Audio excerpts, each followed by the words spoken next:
الحمد لله رب العالمين والصلاة والسلام على رسول الكريم وعلى آله وأصحابه ومن استنى بسنة إلى يوم الدين. All praise due to Allah, and may Allah's peace and blessings be on His last Prophet Muhammad sallallahu alayhi wa sallam, and on all those who follow the path of righteousness until the last day. This is the second part of the lectures on Satan. In the first section we looked at who Satan was, whether he was an angel or was he from the jinn, the abilities of Satan and those from the jinn that have decided to follow him. And in this section we're looking at the wisdom behind the creation of Satan. Why did Allah create Satan knowing that he would disobey him, etc. And this is related to the question of evil in the world. This is a question which causes and has caused a lot of people to go astray and to give up the belief in God, period. The idea that if God is good and if God is all powerful, why is there a world in which there is evil? This is the big question. If God is all powerful, then it means that He's able to make a world in which there is no evil. And if He is all good, then it means He desires good. So therefore, the world should be without evil. So since we find evil in the world, then some people concluded there is no God. Right? There are people who have come to that conclusion on the basis of this, because they haven't been able to explain or to understand why is there evil in the world if there is a God. So, to understand, it's important for you to understand, because this question may be put to you as you get older. Right now, maybe in junior high school or whatever, maybe nobody's really talking this stuff, or maybe when you get into high school, when you get into college, you will run into people who are going to put this to you. And as you don't have an answer now, if you don't have an answer then, maybe as you don't have an answer now, well, your family is Muslim, so it's not really a problem, you're just Muslim, don't worry about it. But when you get into college, when you get in, amongst people, you're older now, you get into your late teens, into your 20s, when this question is raised to you, if you can't find an answer then you will likely leave Islam. You will likely leave Islam, because Islam will not make sense to you. That's what's going to happen. So it is very important for you to understand this idea of evil in the world. How can there be evil in the world when God is good and God is all powerful? The first thing to understand this, first point to understand this, is to understand that good only becomes complete with the existence of its opposite. This is a general principle. In Arabic they said, وَبِضِدِّهَا تَتَمَيَّزُ الْأَشْيَاء. This is a famous saying, that it is with the opposites of things that those things become clear. Like sweet. If you have never tried sour, then sweet doesn't mean anything. Sweet only means sweet when there is sour. Light only means something when there is dark. If there was no dark, what would light mean? So it is with the existence of the opposite that things are distinguished. The things become known and realized. And that is the same thing when we come back to the concept of good. Good becomes realized when there is evil. The existence of evil is necessary for the existence of good. The second point that you need to understand when looking into the issue of evil in the world and of Satan is that Allah may wish something for itself. He may wish that something happen because that particular thing in and of itself is good. Or He may wish a goal which to get there requires something which is not good, which He doesn't like. Meaning what? Meaning, for example, if you're sick and the doctor tells you take this medicine, and when they open the cap you smell it, you say, oh, this is nasty smelling stuff, you know, and you taste a little bit of it, oh, it's nasty, but you're sick, and the doctor tells you take that, you will get well. Now you take the medicine, not for the medicine, because the medicine is nasty, right? But because of what is going to be the consequence of that medicine you take. Similarly, if you have a particular illness and the doctor says, I need to chop off your arm. No. Why? Normally if somebody says chop off your arm, you say, no, why would I get my arm chopped off? But if you have cancer in your arm and they tell you, hey, if you don't cut off this arm, then the cancer is going to spread to the rest of your body and then you're going to be dead, then you'll tell the doctor, please, cut off my arm. Right? But the cutting off of the arm in and of itself is not a nice thing. It's not a good thing, not something that we like. But the consequence, which is saving our lives, is a nice thing. Is something that we like. So we will go through this harm to prevent a greater harm, to get a good.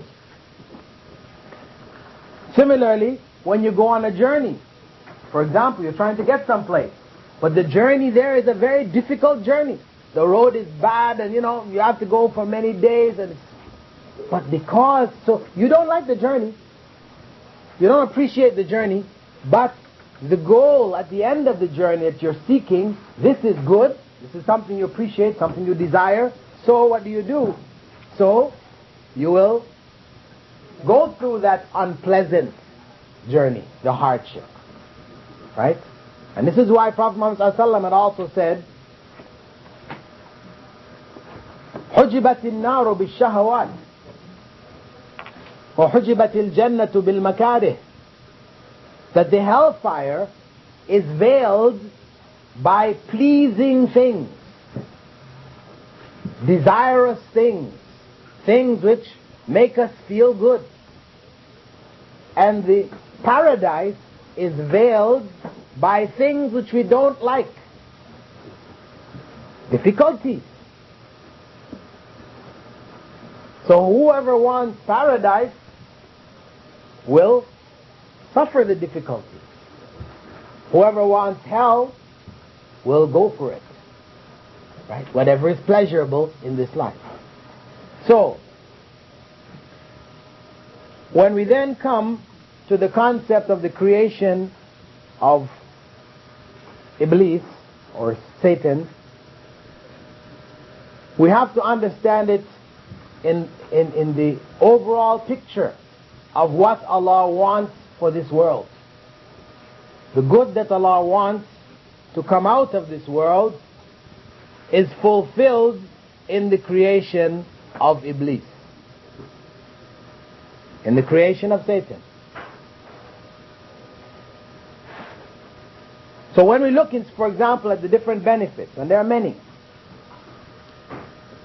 one of the things that we see in the creation of Iblis, someone who is evil to the core, we see in it the power of Allah in creating contrasts, creating opposites. That on one hand Allah creates Satan, and on the other hand He creates Gabriel, angel Jibreel, a pure soul, a righteous soul.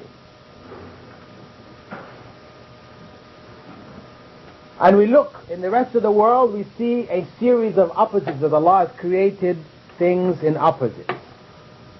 And all of this, whether it is the day and the night, whether it's disease and cure, whether it's life and death, All of these are proofs of the perfection of Allah's power over His creation. These are among the signs of Allah, which demonstrate His greatness, His control over the whole of existence.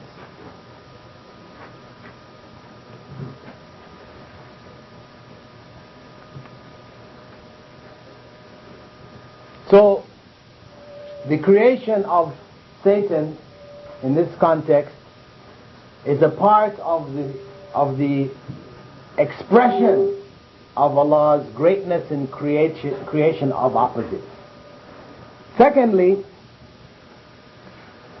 some of Allah's names and attributes, His powerful and overwhelming attributes, are manifest or become apparent or become active in the creation of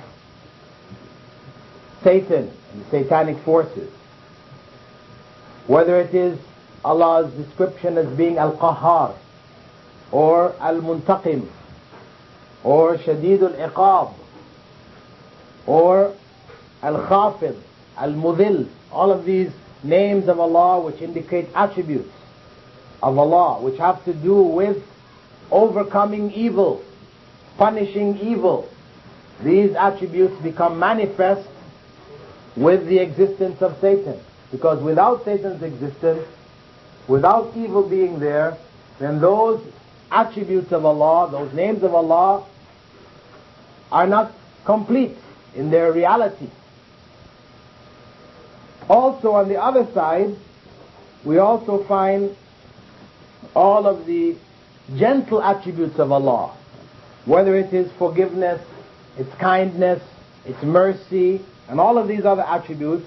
These are become manifest or become apparent or become present when people commit errors and Allah is merciful on them. When people commit shirk and Allah forgives them when they turn back to Him in forgiveness. No, people oppose Him, yet He still gives them things in their lives. If Allah were to take away from this world any provision, any benefits from anyone who opposed Him, then all of the disbelievers would be wiped out and nobody would disbelieve in Allah. But Allah has provided for them. His rahmah covers even those people who oppose Him and disbelieve in Him. And Prophet Muhammad ﷺ had said, by the one in whose hand is my soul, if you didn't sin, Allah would have removed you and brought a people who would sin. Ask Allah's forgiveness and He would forgive them. This is in Sahih Muslim. So Allah created human beings, created the evil which began with Satan and those who followed him. And in that creation, His forgiveness, His mercy, and these attributes become real, become manifest, exist. Similarly, the attributes of opposing evil, punishing evil. Also, we find Allah's attributes of wisdom in doing things as they should be done. That this is manifest in the creation of Iblis, in that when Iblis does evil, Allah balances that and He rewards those who oppose it. So in that we find Allah honoring those who deserve to be honored and dishonoring those who deserve to be dishonored. We also find that when Allah created the prophets and sent them, as Allah said, that He has created an enemy for each of the prophets who would fight and oppose them. And in this struggle, then Allah's miracles are manifest. All the different miracles that came to Prophet Muhammad ﷺ, for example, this was due to the wicked opposition. When the people of Mecca wanted him to show a sign and he caused the moon to split. These were signs. These miracles became necessary because of Satan's working on those people in Mecca and causing them or enticing them to become idol worshippers. So when Prophet ﷺ brought the message of the one God, they opposed him. So miracles were necessary to convince them. So Allah's miracles and His protection of the prophets, etc., become manifest with the struggle with the satanic forces. Also, for example, in the case of Prophet Musa, same thing, the splitting of the Red Sea, right, and the different miracles that he brought, his staff turning into a snake, and Prophet Lot, his people destroyed by Allah's destruction, which wiped out the whole people because of their corruption. All of these miracles of Allah became necessary because of the evil influence of Satan in the world. Also, among the benefits of the presence of Satan is that certain acts of worship take place because of his presence. Fear of sin. Fear, part of worshipping Allah is to fear Him. Taqwa, the fear of doing wrong or to be wrong. This becomes manifest when there is sin, when we see sin. If there was none, there would be no fear. Also jihad. We know of jihad, the greatest effort that a Muslim can make for the sake of Allah. One of the greatest acts of worship is that of jihad. Where does jihad take place? It takes place against the forces of Satan, forces of evil, whether it's in Afghanistan or it's in Kashmir or wherever it is, Bosnia or wherever. These struggles can only take place if there is evil opposing.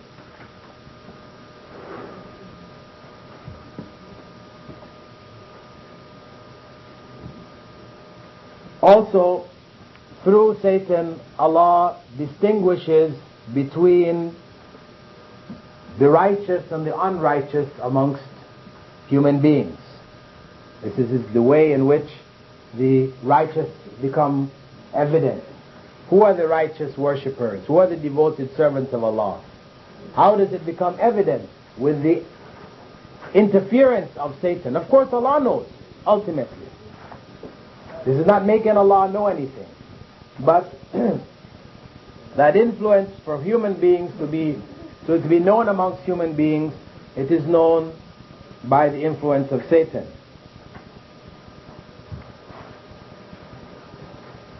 So when we look at the influence of Satan, for example, back to Adam, Prophet Adam, of course, Allah was displeased that Adam ate from the tree. But He was pleased that Adam turned back to Him in repentance. Similarly, He was displeased that Prophet Muhammad ﷺ was driven out of Mecca, but He was pleased with his return with the conquest of Mecca. So, his return and the conquest of Mecca would only take place if he was driven out. Adam's turning back to Allah in repentance, asking His forgiveness, would only take place if he had eaten from the tree. So you see, for that evil had a good consequence. So when we look at Allah's creation in general, we look at it that Allah does not create anything which is totally and purely evil. There's nothing totally and purely evil. It may appear evil from some aspects, but there will be a good aspect to it. In terms of human beings and the jinn, they may attempt to do things which are purely evil. Their intent is evil and they cause evil. But when we go back to what Allah has permitted, Allah has only permitted that evil to take place because ultimately there is some good behind it. Now, that gives us a basic idea in terms of the creation of Satan in the world. The evil necessary for the existence of good, for good to become realized. Now, in terms of the reason why Allah allowed Iblis to remain until the last day. You know, when Iblis said to Allah, أَنذِرْنِي إِلَى يَوْمِ يُبْعَثُونَ, Allah said to him, إِنَّكَ مِنَ الْمُنظَرِينَ.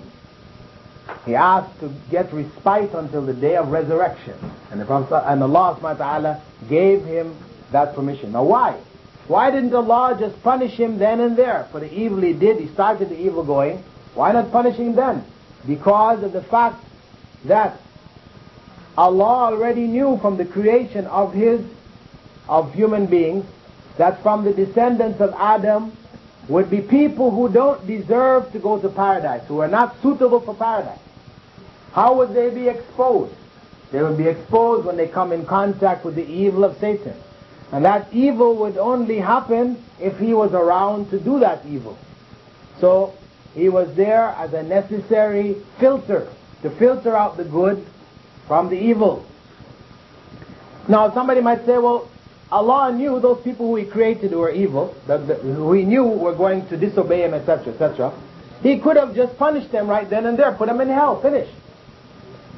But the point is that if He put them in hell, would those people accept going to hell when they see other people going to paradise? They'll say, no. Why are you putting me in hell? Why not put me in paradise? And if Allah told them, well, I knew you were going to disobey me, you are not going to be good, you're going to be corrupt, you're going to be disobedient, etc., etc., the person would say, no. Why would I do that? Give me a chance to prove. It's not fair, you're going to put me in hell and I didn't do anything. So, this is the completeness of Allah's justice. It becomes real when human beings come into this world, and when the time for judgment comes, nobody's going to argue with Allah about why they're going to hell. Instead, what do they say? Allah quotes them as saying, oh Allah, give us another chance. We know now. We know we were wrong. We shouldn't have done that. Give us one more chance and we'll do good. But Allah says, no, you're liars. If you are given another chance, you do the same thing you did and be back where you are. So, on one hand, it completes Allah's justice and it removes from those people going to hell any objection, any excuses. Whoever goes to hell goes there by their choice. And on the other hand, those people going to paradise, if they were put in paradise without any effort, they wouldn't appreciate paradise. They wouldn't. They appreciate paradise when they've gone through the struggles of this life, fighting against Shayṭān and the trials and the difficulties, etc. Having gone through this life of difficulty, as the Prophet ﷺ said, Ad-dunya sijnul mu'min. The dunya, this world, is a prison for the believer. When a person has been in prison and they're let out, they can appreciate the freedom of the world. A person who's never been in prison, they cannot really understand that freedom.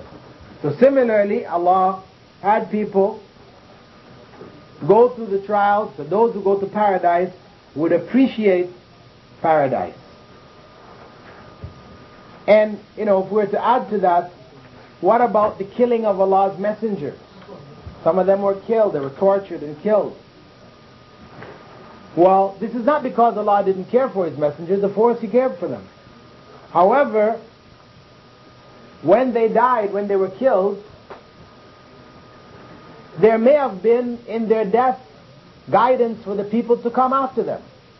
Or that was Allah taking them out of a situation which had become unbearable. You know the story of the boy and the king, Prophet ﷺ taught, right?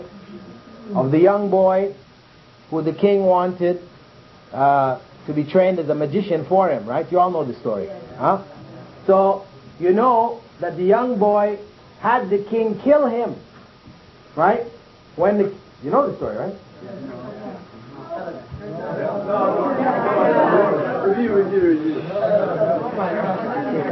Okay, how many of you don't know the story? Put your hand up. Okay, I'll run through it quickly. Okay, the king had a magician.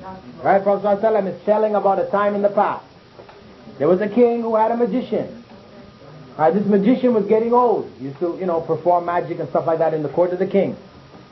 And he told the king, listen, I need somebody, a young person to come that I can train who will replace me.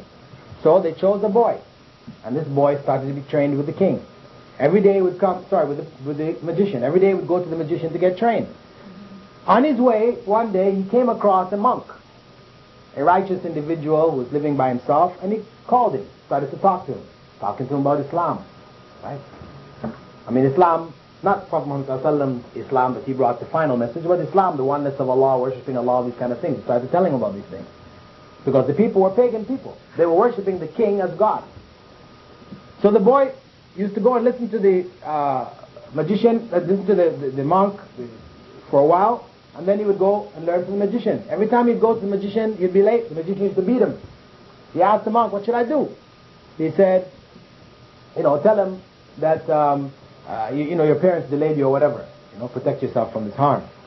Anyway, he kept on going back and forth. To eventually, a day came when there was some animal, very dangerous animal, was killing people, and the young boy decided to test the belief that he was getting from the monk. And he said, Oh Allah, if the teachings of the monk is true and not that of the magician, then allow me to kill this animal, this beast. And he took a stone, he threw it at the beast, and it killed the beast. And the people, wow, this boy did this thing. How? Why? Then he started to tell them about Islam. And he went and he told the monk. And the monk said, you have now reached, a station, and trials are going to come at you now. The people came to him. He would heal them, One of the people who came to him was somebody from the court of the king. He was going blind. He went to the young boy. The young boy passed his hand over his eyes. He came back. He was healed in the name of Allah, in the name of God. So when he came back to the king said, I thought you were going blind. You look pretty good now. Why? Where did that come from? He said, well, there was a boy. He did this thing in the name of Allah. He said, you did this? You accepted this? You accepted the worship of someone other than me? Bring this boy here. So they sent somebody to get the boy, brought the boy. And they tortured the boy until he revealed where he got the knowledge from the monk. So they brought the monk. And he told the monk, give up your belief and accept me as your Lord. The monk refused, so he sawed him in half. Put a saw at the top of his head, sawed him in half. He refused to give it up. Then he took the person from his court who had gotten himself healed, and he told him, you give it up and worship me again. He refused, sawed him in half. And he asked the boy, you ready to give up your belief now? Worship me. The boy refused. So he told two of his people, take him up to the top of this mountain, throw him off. So these guys took him up to the top of the mountain. When they were about to throw him off, the mountain started to shake. They fell off, and he came walking back. Came back to the king. The king said, what happened to the people? He said, they fell off the mountain. He said, okay, somebody else, take him out to the sea. Take him out in the middle of the lake, throw him off the boat. So they took him out. When they got him out there, the boat started rocking, the sea got rocked, they fell out, drowned, and he came back to the shore. The king said, what is this? Can't kill this. So the young boy said, listen, if you want to kill me, you know what you do? You gather everybody. Right? Then you take a bow, take an arrow from your quiver, and you say, in the name of Allah, the Lord of this boy, and then fire this bow at me. Right here. So the king also said, get all the kids, get all the people, gathered them, they tied up the boy in a tree, and he stood back, took the arrow, fired it, in the name of Allah, the Lord of this boy, and he went straight to the middle of the boy's head, killed him. When he did that, then the here. So he dug these pits of fire. And you know that surah, Al-Buruj, Ashab al-Ukhdud, talks about the people who were tortured in the fire. Those were the people.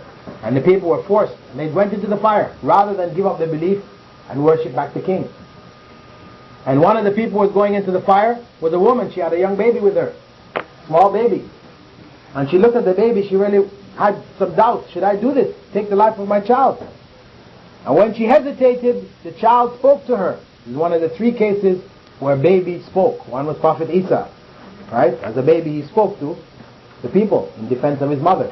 This was the 2nd time, right? When the woman hesitated, the baby spoke to her and said, go ahead and do what you're doing. You're right. You're on the right path.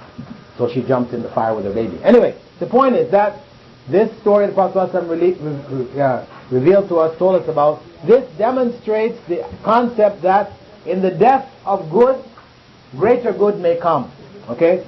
So we don't look at the death of the prophets, etc., as being something evil and bad. Why did Allah allow it to happen? Because in the deaths of some of them was belief for the people that came after them.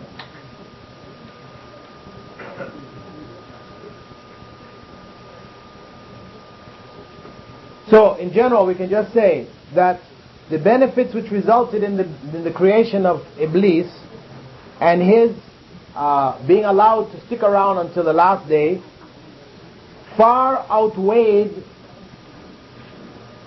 the evil which came from Iblis and the evil which entered into the world. Now, if we look at the battle itself, there is a spiritual battle going on between Satan and the world. Satan and his followers and the world. As Allah said, إِنَّ الشَّيْطَانَ كَانَ لِلْإِنسَانِ عَدُوًّا مُبِينًا. Indeed, Satan is for human beings a clear enemy. Now that enmity began with Adam when he was in paradise, where Satan came and whispered to him. And as Allah said, وَقَاسَمَهُمَا إِنِّي لَكُمَا لَمِنَ النَّاصِحِينَ. He swore by Allah, swearing to them that I am a good advisor for you. And then he went on to tell them that Allah only prevented you or told you not to eat from the tree because it would make you like the angels or powerful rulers or make you eternal. And tempted, this was the temptation, the idea of not dying, of living forever, having ultimate power. These are desires that all human beings have. So Satan played on this desire, and they forgot Allah's command and ate from the tree. After that, after they were cast out of heaven to the earth, along with Satan, and Eve got pregnant. Eve got pregnant. And this was something new. Of course, she didn't know what pregnancy was before. The child was coming. How this child is going to be? And Shayṭān put doubts in her head. You're going to give birth to a cow. Or maybe a frog. You know, it's also, if you want to protect and make sure you give birth to a nice child like yourself, then name that child Abdul Harith. His name was Harith. He took the name also Al-Harith. So he told them to name the child Abdul Harith, meaning the slave worshipper of Al-Harith. So they refused. And the child was born dead. Then she got pregnant again. Same thing came back. Worried. The child going to be born a cow or a goat or a sheep or what? Satan again came to her with the same thing. Came to them with the same thing. If you name the child Abdul Harith, it'll be okay. And this again they refused. The child died. They did this a few times. So finally, last time that she got pregnant, they, out of fear of this thing repeating itself, they decided, okay, we will name the child Abdul Harith. And the child was born. The child was born okay. Cain, Qabil was born.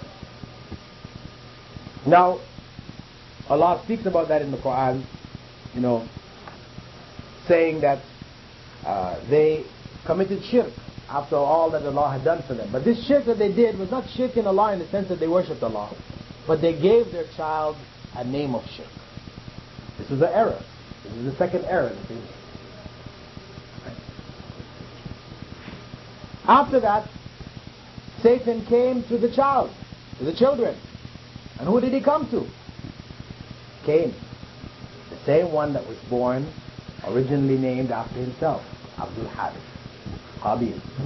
He came to him, and when he and his brother made a sacrifice, and Allah accepted the sacrifice of his brother, Abel, Habil, and didn't accept his sacrifice, he became jealous. And what did he do? Out of his jealousy, he killed him. He killed Abel. And that was the first sin, first evil that human beings committed on earth. Right?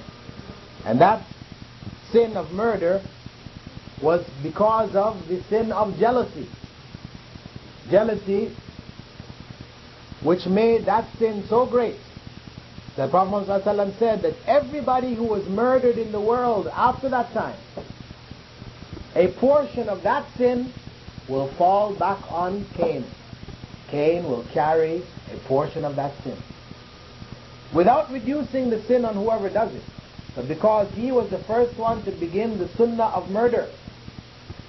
It's a sunnah sayyi'ah, an evil sunnah of murder. It means everybody who commits murder afterwards would, their sin, a portion of that sin, will end up on his scale. Then after that, of course, Satan comes at us in a variety of different ways. Okay? What we're going to look at briefly is three major ways in which Satan comes at us. The first way is creating doubts. It's the same thing he used on Adam and Eve when Eve got pregnant, isn't it? Yes. Creating doubt. But the biggest doubt that he can do is to create doubt in Allah's existence. Prophet ﷺ said in the hadith I mentioned to you last night that Satan will come to you and say to you, who created the tree? And you say Allah. And who created the earth? And you say Allah. And who created the mountains? You say Allah. And then he will ask you, and who created Allah? Right? To put the doubt in your head. In fact, one of the companions came to the Prophet ﷺ and asked him what to do. This kind of thought comes to him. The Prophet ﷺ told him to say Allahu Akbar, Allahu Akbar, Allahu Akbar 3 times. Alhamdulillah alladhi radda kaydahu ila al-waswasa. That is, Allahu Akbar, you know what it means. All praise due to Allah who moved aside his plan, his trick, and made it only a whispering. The trick which was to draw us into the biggest shirk, to disbelieve in Allah's existence. And this is basically what has happened to Western civilization, isn't it? Today, so many people now deny that there is even a God. And when they deny that there is even a God, what does that lead to? It leads to denying morality. There is no good, no evil, it's all relative. The second major way in which he creates doubt is doubts in worshipping Allah alone, and this leads to idol worship. And you know the story about how idol worship began from the time of Prophet Noah. Prophet Noah. Prophet told us. You don't know about this? How did idol worship begin? In the time of Prophet Noah, there were some righteous people. Their names was Wad, Suwa', Ya'hud, Ya'uq, and Nasr. And these people, when they died, Satan came to the people and suggested to them that they should make some images of these people, as it would help them to be righteous, it would remind them to be righteous. So, when they died, the people made these images and they put them in the places where these people used to be. And whenever the people used to pass by, they would see the images of these righteous people, they would remember, you should do good, they would try and do good. Now, generations later, after these people died off, Satan came back to the generations and said to them, the reason what your foreparents were doing was worshipping these images. And it is because of their worship of the images that your crops were good, you got rain, you got success, these type of things. So the people began to worship. Right? And this was the way, this is the doubt that Satan put in the minds of those people, what their parents were doing with these idols, right? They created the doubt and turned them into worshipping other than Allah. The other thing that Satan does in terms of creating doubts is that he creates doubts in the different pillars of faith. Whether it is denying the angels, you have people who will deny the angels. They're no real angels. It's really powers of nature. Or you'll have people who will deny the jinn. No, there's no jinn. It's just superstition. You'll have people who will deny the prophets. No, Allah never sent any prophets. There's a God. You have people who believe it. That there's a God, but He never communicated His will to people. There are no prophets. It's all made up. Why? Because they want to be free to do their own thing. We want to follow and worship God as we feel like. Right? People deny the day of judgment. There's no judgment. There's no coming back. When you're dead and gone, that's it. What you need to do is try to stick around as long as you can. So we spend as much money as we can to live as long as we can. And also from this doubts in the pillar of faith, this is where all of the major sects, all of the deviation amongst the ummah began. People who claim to be prophets, right? That is disbelief in the prophethood. You had false prophets like who? Give me the name of one false prophet. Musaylim al-Kadhab, okay, that's ancient. That's 1,400 years ago. Give me a false prophet within the last 200 years. A false prophet within the last 200 years. Elijah Muhammad in America, yes, one false prophet claiming that his teacher was Allah, right? And that he was a prophet to the black people. And that all white people were devils. Right? This was his teaching. Total trash, nonsense. Huh? Okay, give me the name of another prophet within the last 200 years.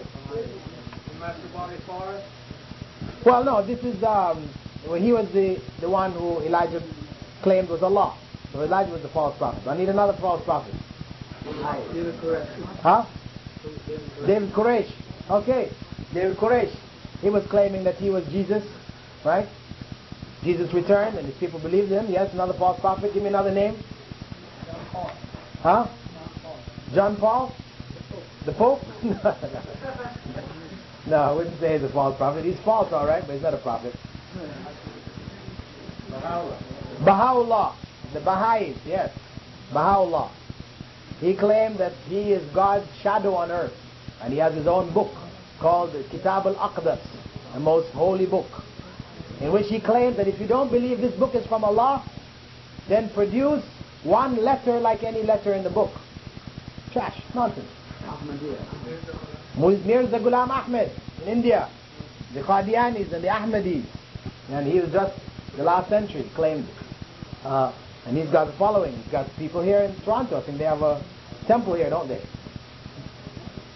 Okay, so this is one of the ways in which Allah deviated the people by creating doubts in the prophethood. For these people to be accepted as prophets, people have to doubt their prophethood. Then we have general doubts that Satan will create, whether it's in the niyyah before prayer.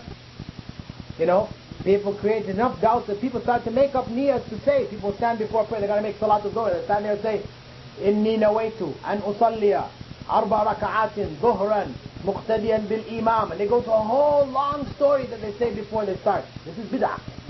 It's not from Islam at all. But it's become a common practice in many places.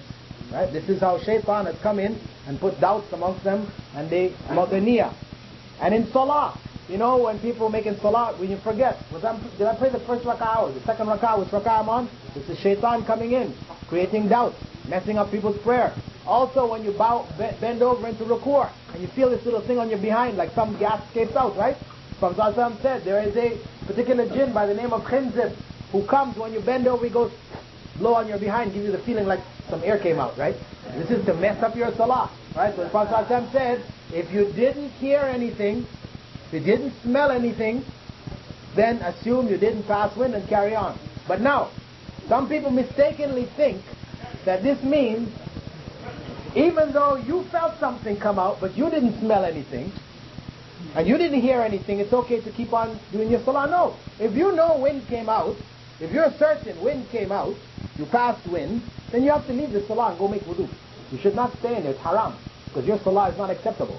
But it's just when you have a doubt, there's a little gurgle in your stomach, a little feeling in your behind, then this doubt, you move it away. If you didn't smell anything, you didn't hear anything, carry on in your salah. Also, you have in the case of wudu, Prophet ﷺ said, "Inna lil wudu shaytan, shaytanan." For wudu there is a particular devil. يقال له والهان. His name is Walhan. فاتقوا وسوس الماء. So beware of the whisperings concerning the water. When you're making wudu, you find some people, they get certain whisperings, they get doubtful, they make wudu and they think, oh, this area didn't wash it completely, so do the wudu over again. And they think, oh, another area didn't wash it completely, do that over again. And they do back and forth. Oh, the water, is it really clean? I'm not sure. All these kind of doubts which cause them to repeat wudu time and time and time again, which is from the whispering of Satan in this regard. Right? And also, Satan will come to people and whisper to them and create doubts about other Muslims. Doubts about their honor, which lead them to slander, to backbite, to say evil things about Muslims, to spy on Muslims, these kind of things. This is all from the doubts created by Shayṭān. One of the big doubts I heard that was mentioned to me, that some people are going around saying, for example, that the Masjid Khalid bin Walid, that it is not Salafi, it is not according to the way of the Salaf. So you find a number of young people pulled away from it, in ignorance, not knowing what really is Salafi anyway. Somebody just told them, hey, you're not really Salafi. We know you should be Salafi, but they don't really know what Salafi is, so they get out of there. This is Shayṭān creating doubts in the mind, because where do they go? If they don't go there, where there are scholars, people, most of them are graduates from Medina, etc., who are teaching solid Islamic knowledge, where are they going to go? Go to some ignorance and be misguided. The second basic area... Oh, the time going. Yeah, maybe 20 minutes more. Total 20 minutes more. The second basic area is the area of beautifying desires. As Allah says, كَذَلِكَ زُيِّنَ لِلْكَافِرِينَ مَا كَانُوا يَعْمَلُونَ. That to the kuffar, what they're doing is beautiful, good, right on, all right, good. Shayṭān makes these things appear beautiful to them. And that beauty feeds on what? On the desires. How does this beautification work on us? Why do people do these things when Satan makes something appear beautiful? Why do people go and do it? Because they desire these things. So it works on our desires. And it's very difficult to deal with. Because ignorance, when a person does wrong because of ignorance, this can be cured by knowledge. But when a person does wrong because of desire, it's very difficult to cure that. They're doing it, they have the knowledge, they know it's wrong, but they desire, they want to do it, there's a desire on their part. So very difficult to cure. That requires real jihad, real struggle to stop doing it. For example, one of the big fitnas that come amongst the youth is the fitna of masturbation. It's a big fitna amongst young people, it's masturbation. In this society, they say masturbation's okay. The kids want to masturbate, let them do it. It's natural, it's normal, it's fun. But we know from Islamic perspective, this is wrong. We should not do it. We should stay away from it. Prophet ﷺ said, "O young people, any of you want to get, who has the ability to get married. And if you can't get married, you don't have the ability, you're not ready, you don't have the money, you don't have the, whatever. Then what did he say? Masturbate? He said what? Fast. Fast, because fasting is a way to overcome that desire. So this is the option which Prophet ﷺ gave, to fast. Fast Mondays and Thursdays regularly. If you still have very strong desire, every other day, fast, beat it, overcome it. But masturbation is again something desirable. People get pleasure from it. So Satan will come and whisper, and suggest, well, if you don't masturbate, maybe you'll go and fornicate. So better you masturbate instead of fornicate. No. Better you fast instead of fornicate. This is how Satan comes and messes us up.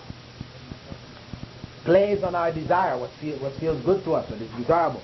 And, of course, drinking alcohol, committing sexual deviation, fornication, adultery, all of this is coming from Satan, by making these things appear beautiful. And we know among the big areas, bad areas, is the area of music and singing. This is another big area of fitna. Because the music is pleasurable, pleasant. You know, when you're feeling down, you listen to your favorite artist, it makes you feel good, makes you feel up. You know? So, you know, it's a big fitna. So much so that you can't go hardly anywhere and not find music. I mean, this is a rare occasion here. Otherwise, you go into the supermarket, you're in the, you're in the elevator in the building. Everywhere you go, music's being pumped in. There's a purpose. Shayṭān has established himself firmly in the society through the music. Because the music really is the Qur'an of Shayṭān. It is the Qur'an of Shayṭān. It is evil. Some people say, why? What's the evil? You know, if some people tell me, it helps me study. You know, if I'm not listening, I have a difficult time studying. Hey, this is Shayṭān. Shayṭān is putting this idea in your head. No, the music is evil. If the music was good, then the musicians would be good. But who are the musicians? Madonna, you know. Look at all the mad people out there taking alcohol, homosexuality, drugs. You know, the most corrupt element of the society, where corruption is concentrated, is amongst the musicians, the singers and the musicians. Why? Why, if it is something good, it's going to produce such evil? It means, it's telling you, these are the signs to tell you, this thing is fundamentally evil. Because it has power, it's like magic. It captivates the heart. That's why a person, you might have heard a song when you were 6 years old, right? When you were listening to music, a song 6 years old. Today, all you need to hear is about the first 2 lines of that song, and the whole song comes back in your head. The whole thing, from beginning to end. And I'm not saying, you know, it's just happening to you. It happens to me. Sometimes if I'm, traveling here, somebody turns on the radio, I hear 2 bars of a song which I heard 20 years ago, 30 years ago. And all of a sudden, bam, the whole song is there back in my head. Why? This is something, this is a satanic power which has a way of captivating the heart, and it functions in our subconscious. The person might say, no, I'm listening to music, I know what's right, I'm making my salah, I'm fasting, I'm doing all the other things, but I just got to listen to my music. This is not, it's not affecting me, I'm all right. Then 1 year down the line, all of a sudden you see this guy smoking dope. What happened to you? I don't know. I've got this desire. Hey, it is from the music. The music is feeding these things into your head, and it's like you don't realize it. It's like what they do in the movies. One of the things they would do to get people to buy Coca-Cola, for example, or go and buy popcorn. When they're showing a movie, they would just make a flash of Coke, and it would come off. Your eye would hardly even see it. It happens so fast, your eye doesn't pick it up, but it's going into your head. All of a sudden, while you're sitting watching the movie, I feel like a Coke. You get up and go and get your Coke. I feel like some popcorn. Why? Where did it come from? This is why they banned the movie theaters from using this technique.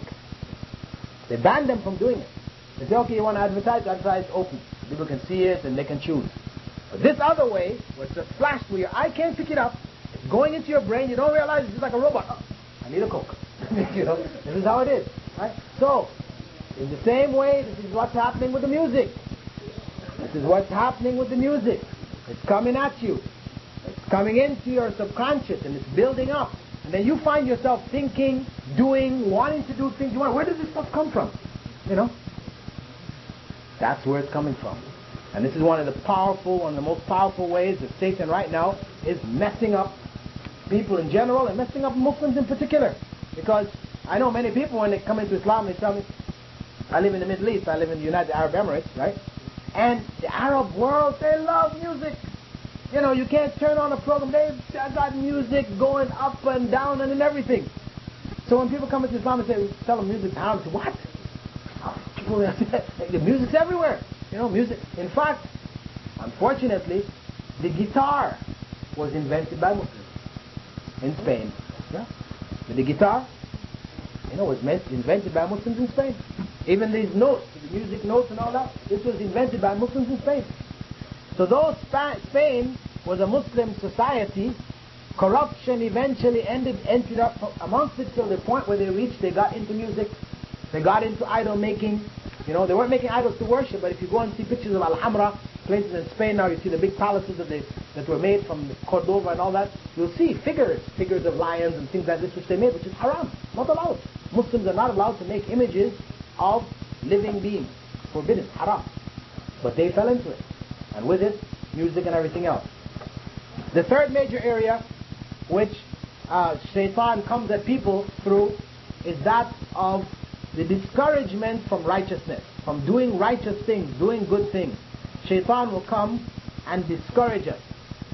Prophet ﷺ in a hadith found in Sahih Bukhari and Muslim, he had said that when a person goes to sleep at night, Shayṭān, Satan, ties 3 knots to the back of his head. You know about this hadith? Huh? No. Okay. Satan ties 3 knots to the back of his head. Now, how does the first knot get untied? Well, no. If he wakes up and mentions Allah, if he wakes up from his sleep and mentions Allah's name, says, for example, Alhamdulillah alladhi ahyana ba'dama amatana wa ilayhi nushur. You should be learning this dua, right? When you get up in the morning. It's one of the du'as that you say when you get up, when you wake up in the morning. Okay? So, when the person says that, then the first knot is untied. Okay, how is the second knot untied? Yeah, when the person goes and makes wudu, then the second knot is untied. And then how is the third knot untied? When the person goes and makes the salah. Right? Then the third knot is untied. And if the person unties all 3 knots, then they get up in the morning, they're active, they feel good, their day becomes good. But if the knots remain tied when they get up in the morning, then it causes them to be lazy and their whole day is going to be bad. The second way in which we're discouraged from righteousness is through bid'ah. People suggest other things to do instead of doing what we're supposed to be doing. People invent, whether it's the Prophet ﷺ's birthday, celebrating the Prophet ﷺ's birthday, or celebrating national days, things like this. All the different bid'ahs that people introduce, they replace. Each time a bid'ah comes up, it means a part of the sunnah is destroyed. The third way is through major sins. Shayṭān will come, try to get the people, if he can't get them to do bid'ah, he tries to get them to do major sins. Like drinking alcohol, these type of things. If he can't do that, he tries to get them to do minor sins. Minor sins. It's only a small sin. We're only doing those little things, right? And people tend to look down at the little things. The Prophet ﷺ said, إِيَّاكُمْ وَمُحَقَّرَاتِ الذُّنُوبِ. Beware of the small sins that you think are nothing. Because these small sins are like a man who wants to start a bonfire. He goes and he gathers twigs from all over the valley. When he puts them together, he makes a big bonfire. The one twig, yes, by itself wouldn't do it. But when he gets them together, it becomes a big bonfire. And that's the nature of the small sins. If we look at them as being nothing, little thing, I only have this little sin that I do, I'm only listening to music, hey, it will catch up with you eventually. Now if he can't get you to do minor sins, then he gets you to be busy with things which are permissible, mubah. But it takes up your time. Go play soccer, go play basketball, go play this, go play that. You just play. And sometimes you play and you forget salah. Sometimes you play, you become so involved in your playing, that people, get into arguments and start fighting amongst each other. I read in the papers, a couple of months ago, in Pakistan, one guy and his son, they were watching some cricket match, I think it was between Pakistan and India or whatever, and the son was rooting for the Indian side and the father was for the Pakistani side, and I think India won or whatever. The father became so mad, he bashed his son over the head and killed him. This is ignorance. This is ignorance. But this is how something which by itself, it may be mubah, but if you go and put all your love and all your efforts, all your time into it, then it can come back and become something very evil. And the other way that Satan also